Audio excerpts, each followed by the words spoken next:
Assalamualaikum warahmatullahi wabarakatuh. Perkenalkan, nama saya Ardian Kusmayuda dengan NIM 123 dari kelas RPL EFD. Di sini saya akan menjelaskan hasil dari penugasan UTS saya. Langsung saja untuk nomor 1, jelaskan melalui studi kasus bagaimana tahapan pembuatan perangkat lunak yang Anda lakukan pada proyek yang akan Anda bangun. Nah, jawabannya pada proyek yang akan saya bangun yaitu aplikasi manajemen stok toko bahan bangunan. Metode yang digunakan adalah metode waterfall. Nah, terdapat beberapa alasan mengapa metode waterfall ini digunakan dalam pengembangan proyek, yaitu karena metode ini menggunakan pendekatan yang sistematis dan berurutan, di mana hal tersebut sangat sesuai dengan kebutuhan proyek aplikasi yang akan dikembangkan. Metode waterfall juga akan memberikan data yang telah dirumuskan secara teratur dan logis, serta metode ini menggunakan cara pengembangan secara one by one sehingga meminimalisir kesalahan dan dokumentasi pengembangan sistem terorganisir. Nah, terdapat berbagai langkah-langkah yang dilakukan. Yang pertama adalah requirement analysis. Pada langkah ini dilakukan penggalian informasi sebanyak mungkin dengan cara melakukan survei, studi lapangan, dan diskusi bersama tim, serta wawancara terhadap pelaku toko bahan bangunan atau pengguna yang memerlukan aplikasi ini. Setelah informasi didapatkan, maka akan diidentifikasi bersama tim mengenai kebutuhan dan solusinya. Lalu tahapan kedua adalah sistem and software design. Langkah ini dilakukan untuk pembuatan atau perancangan desain aplikasi yang dimana desain atau aplikasi tersebut adalah maksudnya yang dimana perancangan aplikasi atau desain tersebut adalah perancangan interface atau terbuka, pembangunan dasar, dan perancangan alur aplikasi. Yang ketiga ada implementation and unit testing. Pada langkah ini dilakukan proses pengkodingan menyeluruh dari desain yang telah dibuat sebelumnya dan dibagi menjadi unit-unit yang lebih kecil. Lalu ada langkah keempat, integration and system testing. Langkah ini dilakukan semua unit dikembangkan pada langkah implementasi akan diintegrasikan ke dalam sistem secara keseluruhan, dan kami melakukan proses pengujian apakah aplikasi ini telah berjalan sebagai mana fungsi dan keperluannya. Dengan adanya langkah ini dapat dicegah kesalahan, bug, maupun error pada sistem aplikasi. Yang langkah kedua ada operation and maintenance. Pada langkah ini aplikasi sudah dapat dioperasikan, dapat dibagikan kepada pengguna untuk digunakan, dan akan dilakukan maintenance atau pemeliharaan terhadap aplikasi tersebut.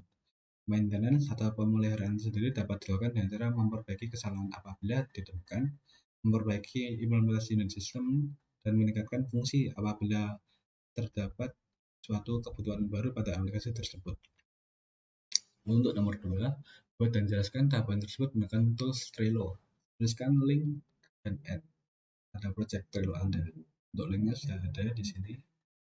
Lalu untuk gambaran Trello-nya seperti ini. Jadi ini adalah gambaran dari langkah-langkah. Pada nomor 1 tadi ada requirement analysis, ada system and software design, ada implementation and unit testing, integration and system testing, operation and maintenance.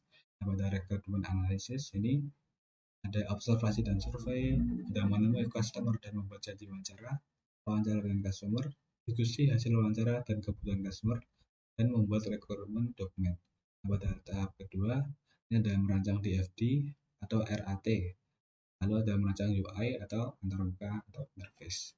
Lalu pada tahap ketiga ada pengkodingan front-end atau back-end. Ini adalah pengkodingan secara menyeluruh dari desain yang telah dirancang tadi. Lalu ada integration and system testing. Ini adalah mengintegrasikan antara unit-unit yang telah dikodingkan, lalu kita uji.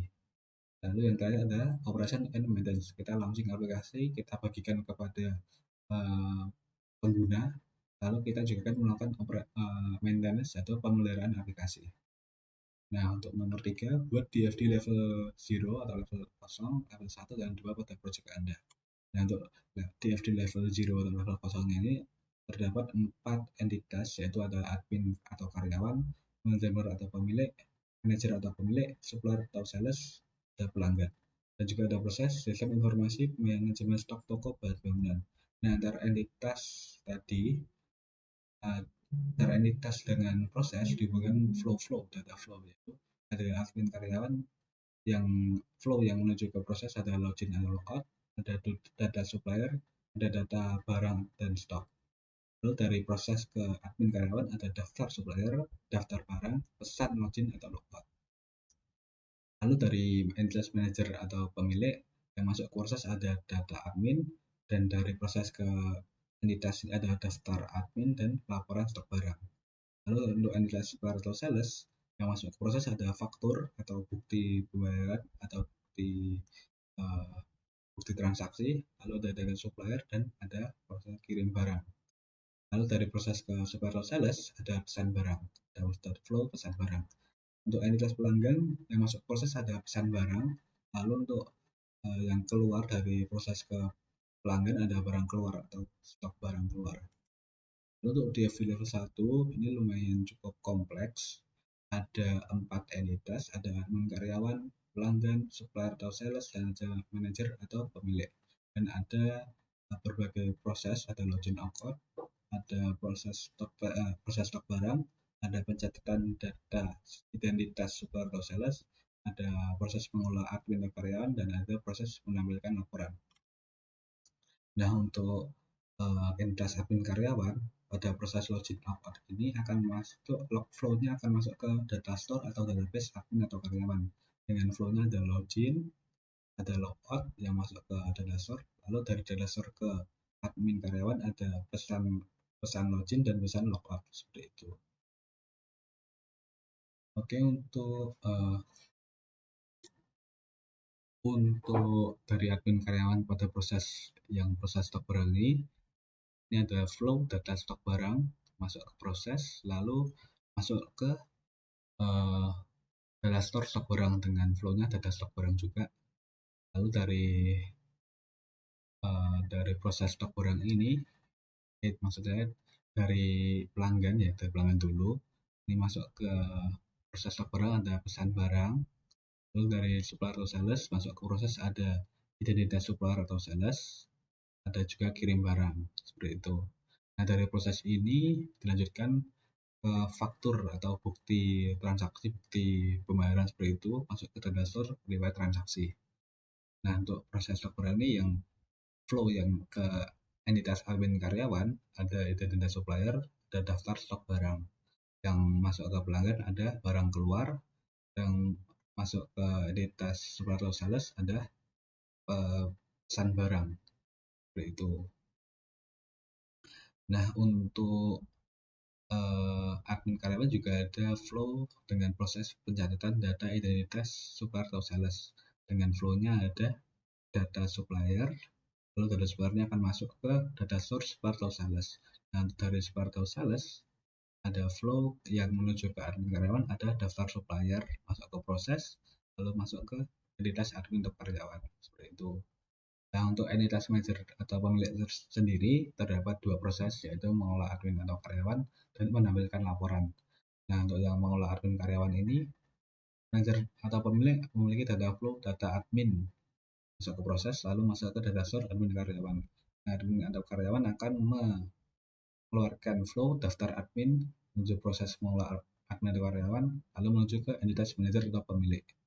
Nah, dari ketiga data store atau database tadi, yaitu stok barang, riwayat transaksi, supplier atau sales, akan melalui proses menampilkan laporan dengan flow-nya data stok barang, faktur, dan data supplier. Dan dari proses menampilkan laporan akan keluar flow laporan yang akan ditujukan ke manajer atau pemilik, seperti itu untuk DFD level 1-nya. Untuk DFD level 2, ini ada proses stok barang. Ini DFD level 2 itu dibagi menjadi beberapa proses. Nah, yang pertama adalah proses stok barang. Proses stok barang ini terdapat 3 entitas, yaitu ada admin atau karyawan, ada supplier atau sales, dan juga ada pelanggan. Nah, untuk admin dan atau karyawan,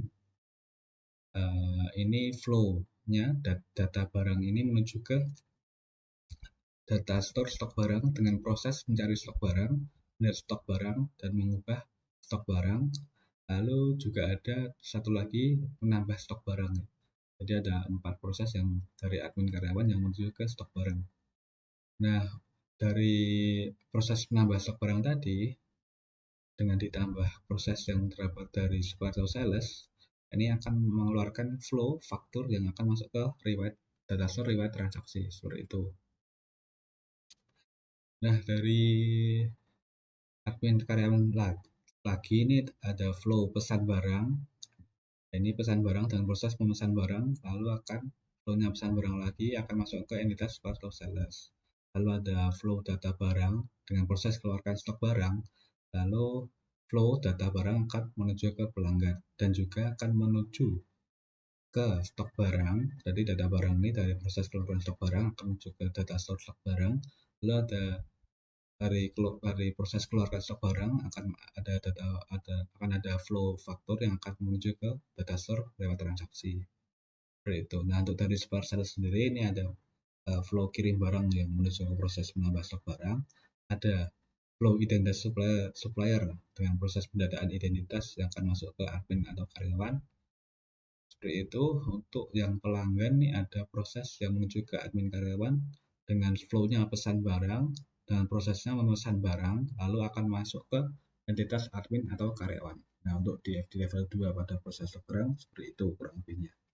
Lalu untuk DFD level 2 pencataan data supplier atau sales terdapat satu entitas dan juga satu data store. Nah, entitas admin karyawan ini memiliki 3 proses, sebenarnya 4 proses, tapi 3 proses yang menuju ke data source supplier sales dan 1 proses dari supplier sales menuju ke admin karyawan. Ini ada menambah data supplier, menghapus data supplier, mencari data supplier, dan melihat data supplier. Nah, untuk yang menuju ke data source supplier sales, terdapat flow data supplier yang nantinya akan masuk ke data source tersebut. Nah, data source tersebut juga ada flow yang menuju ke admin karyawan dengan flow-nya daftar supplier dengan prosesnya melihat data supplier seperti itu. Lalu untuk DFD level 2 pengelolaan admin atau karyawan. Nah, ini ada satu entitas dan juga ada satu data source juga dengan 4 proses, yaitu menambah data admin atau karyawan, menghapus data admin atau karyawan, mencari data admin atau karyawan, lihat data admin atau karyawan. Nah, ini ada 3 flow yang menuju ke yang dari entitas manajer atau pemilik menuju ke data store admin atau karyawan dengan flow-nya adalah data admin atau karyawan. Ini akan masuk ke data store tersebut. Lalu dari data store admin atau karyawan ada flow yang menuju ke manajer atau pemilik dengan prosesnya melihat data admin atau karyawan dengan flow-nya ini data admin atau karyawan atau daftar admin atau karyawan. Seperti itu. Jadi ada 3 flow yang menuju ke data store dan 1 flow yang menuju ke entitas manajer atau pemilik. Nah, untuk pembahasan pengerjaan penugasan UTS-nya saya rasa cukup sekian. Banyak kurangnya saya mohon maaf. Wassalamualaikum warahmatullahi wabarakatuh.